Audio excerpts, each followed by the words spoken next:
Good morning, everybody. I'm Lynn-Ann, and I'm going to go to our screen sharing so we can start right away with the Boost Your Job Search webinar. So here we go, and I will put this on the screen for you, and we're ready to roll. So if at any time you'd like to type into the chat bar or anything that you have to say, I'm happy to take questions. There'll be an opportunity for that. But for right now, let's talk about boosting your job search and what you can do that will get you a job offer. That is something that I know that many of you are concerned with. So whoops, let's go back to this. This is who I am, a little bit of my resume. If you'd like to check me out on LinkedIn, it's all there. I've launched products, I've hired a lot of people, and I've had some success. So I think that part is relevant, but this is more relevant. I coach people on getting jobs. I have 100% success rate in that. So getting jobs in your chosen field, getting a job for good money, or choosing to go get more schooling. And you know who you are. I did that for a particular individual. Anyway, let's talk about unemployment, because unemployment is a curse and something you wouldn't wish on your worst enemy. If it's happening to you right now, let's think about how you feel. We chose this young lady to put in here because she's at least stretching, she's at least moving her body a little bit. Many people are slowing down, and that can be hard. Let's talk about doubt, which underlies a lot of people who are in the job search mode. First, doubt of the job market. So I have people say to me, there aren't any jobs. There's a pandemic, you might have heard. There are no jobs to be had. So that's a doubt that will slow you down. The economy is on many people's minds. In the United States, we just went through an election, and the economy was a big topic during the election, the buildup to the election. So the economy's bad, there are no jobs. And then doubt of yourself. If you're wrestling with any aspect of doubt, including doubt of yourself, that's going to impact your job search. And I'm going to suggest that that's something you're going to have to work on. Because once it's there, it can be hard to even make an effort. Go back to the lady on the couch. So I want you to start with the issue of whether you've got doubt. And now I'm going to blow that out of the water. The fact is that most people are employed. The unemployment rate's about 6.9%, which means that 93+% of people who want to work are working. So 93% of people are working. They might not be in their ideal job, they might be unhappy, but they are employed. So, is that you? Are you working but unhappy, or are you unemployed and feeling frustrated or even in despair about that? Those feelings don't help. People move away from us if we're frustrated and despairing and projecting that to the world. So you can't let yourself be that person. Are you identifying with this? Let's see a show of hands. Do you see the thumbs up? Give me a thumbs up if that's something you relate to. Is that something? Okay, thank you. All right. So here's a guy that in a posture you may have assumed. If you catch yourself doing that sort of thing, there's a problem, because you're not going to be effective at reaching out for a job. Would you move towards someone who feels the way that young man apparently feels? If 93% of people are employed, you can certainly be employed. I mean, that's not profound. Remember when we used to sit at tables with other people? I like that picture for that reason. But whether or not we're getting together, it is possible for you to be employed, and you need to start from that basis for today. If you play your cards right, you can have a job that not only pays you, but also challenges you and starts you on a path to a better future. Some people tell me, oh, you know, money is so tight, I just have to think twice before I do anything at all now because money is so tight. Well, I'm sorry that's the case, but let's get employment so that you don't have to deal with that every day, day in and day out. How do you play your cards right? Well, that's part of the Hack Your Job Search philosophy. So let's talk about some of the keys to getting such a job that challenges you and that also meets your financial requirements. And by the way, I'm not talking about CEO of General Motors or Facebook. I'm talking about a job that is available, that's within your capabilities and background and track record. And those kinds of jobs do exist. We just need to figure out where they are and then go after them in a systematic and methodical way. So the keys, let's talk about keys. First, let's talk about what's not the key. Firing off zillions of resumes just because you heard or saw that there's a job posting. I'm not saying you need to stop firing off resumes. I'm saying by itself, it's not enough. Here's a guy firing off resumes sitting out at Wall Street, I think, or maybe it's downtown London, probably Wall Street. And he's obviously frustrated because he hasn't been able to get a reaction when he's applying online. Many, many, many people are dealing with that, and it's not enough by itself. You can look to see what jobs are posted, but if you find a fit, you need more than just a fired off resume. So show of hands or show of thumbs, how many of you have looked at LinkedIn? Have you looked at LinkedIn for job postings? Okay, how about Indeed? Any of you looked at Indeed? You haven't? Okay, Indeed is a big, big job board. How about ZipRecruiter? Anybody looked at ZipRecruiter? Okay, so that's cool. And I've worked with people who are finding opportunities on ZipRecruiter and getting excited all the time.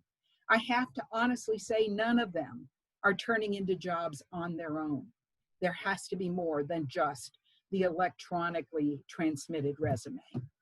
So, recommendations from current employees. The single best way to connect with an employer is to be recommended to them by an employee that they already have. So if there's somewhere you think you'd like to work, the question is, do you know anybody who works there?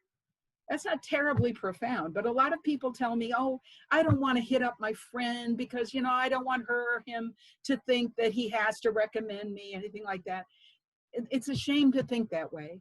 We're all adults here, and you can absolutely say to your friend, would you consider recommending me for a job in the customer service function there at your company?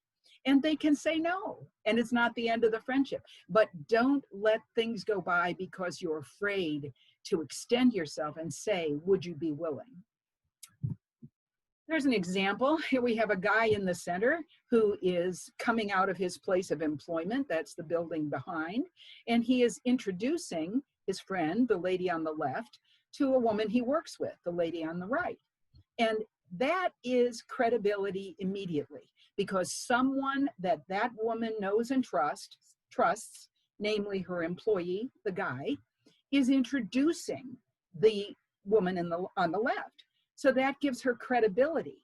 Most of us move toward the greatest area of trust. If we feel greater trust, we go toward that candidate. So that's a reason why you need to connect, if you possibly can, with employees and have them make an introduction.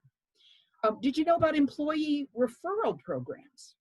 That's where existing employees get a bonus when someone that they've referred to the company gets hired. Do you know that? I was just in a nursing home not too long ago, right before the pandemic, and there was a sign in the elevator that said, $1,500 bonus if you recommend someone that we hire.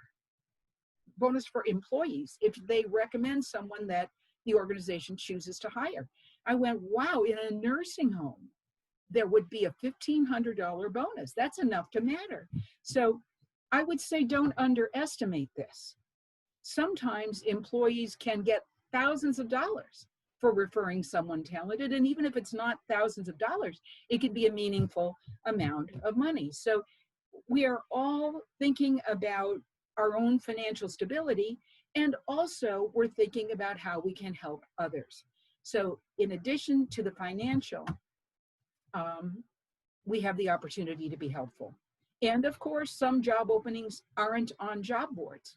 Raise your hand if you have ever been aware of a job opening that didn't appear on job boards.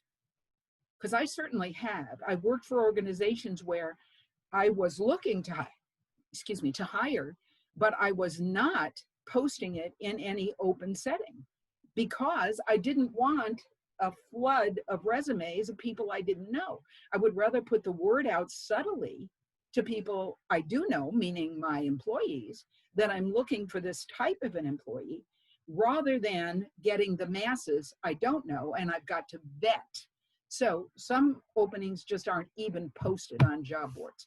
My next question to you: do your friends and family know that you're looking or looking for another job? If you're employed right now, do your friends and your family know that you're looking? And let me ask the question a different way. What would your mom say you're looking for in the way of a job? Is she a good mom? I liked her. I'm a mom too. I don't know. What do moms look like? But anyway, what would your mom say? And many people tell me, I don't know. She'd say I majored in biology. That's not helpful. If your mom doesn't know what you're looking for, probably nobody else does either, and she can't help you. Interesting, interesting. And it feels good to help other people. So most people would like to help you. Have any of you, raise a hand or raise a thumb if you've ever helped someone else to get a job or introduced someone to someone who got a job? I'm going to raise my hand because I did that. I've done that on several occasions. So how does it feel, those of you with your thumbs up? Because my feeling was, I was so glad I could do that, And I will vouch for this person that she's a good person.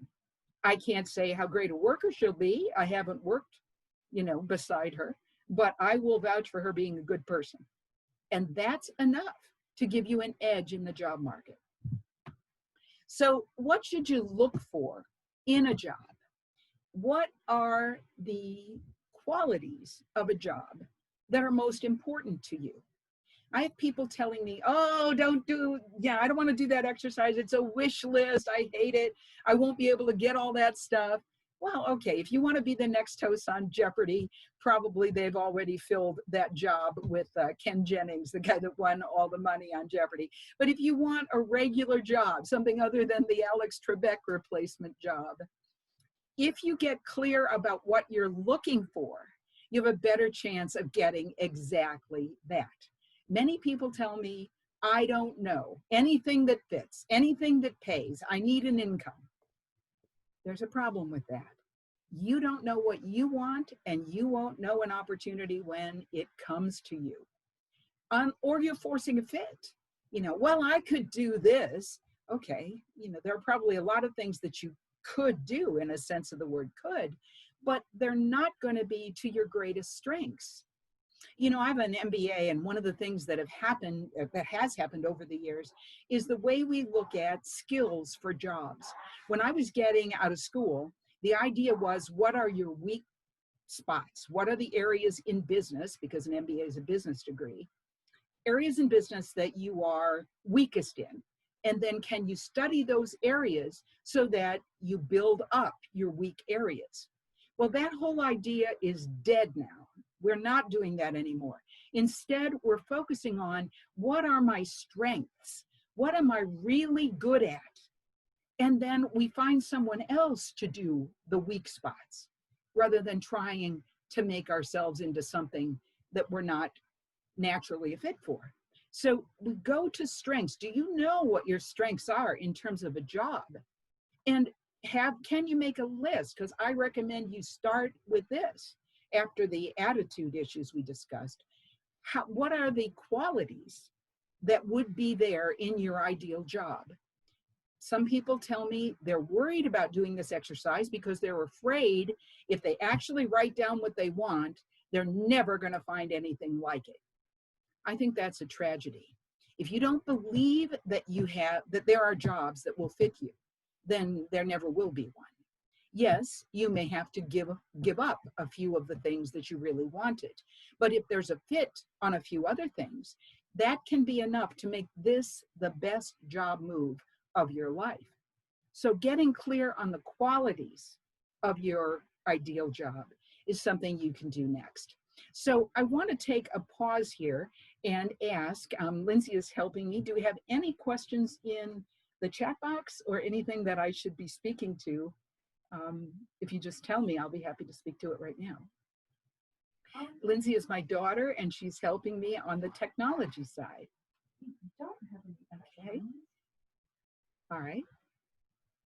So we don't have questions right now. Okay. Well, certainly after you've experienced this webinar, if there's some burning question that you'd like to send my way, send it to the email at hackyourjobsearch.com, and I'd be happy to respond. So once you've identified places that you want to work, positions that you want to have, and ideally have some connection in the company. Oh, and let's pause there, because I forgot to tell you something that I meant to tell you, which is you can look at your LinkedIn connections to see if any of them work at organizations that interest you. Now, sometimes people say, well, heck, I know where all my friends work. You may do that, I assume you do, but there may be connections that you have that you're not so close to, and you don't know exactly where they work. So it's possible to check LinkedIn to see if you know anyone who works for an organization that interests you. It's also possible to look at the organization and see who has a profile on LinkedIn from that organization, and then to make a connection with that individual. Because the reality of LinkedIn is that the concept is we're trying to connect people.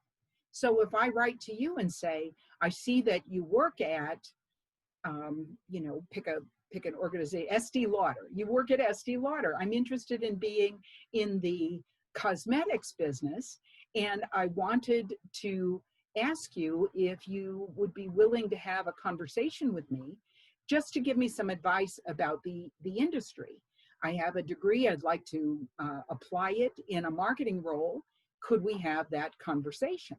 And sometimes the first request doesn't bring you a response, but asking a couple of times, saying, I'm impressed with what you've accomplished in your career at Estee Lauder, would be a way of complimenting them, only if you're sincere, never offer insincere compliments, and asking for help.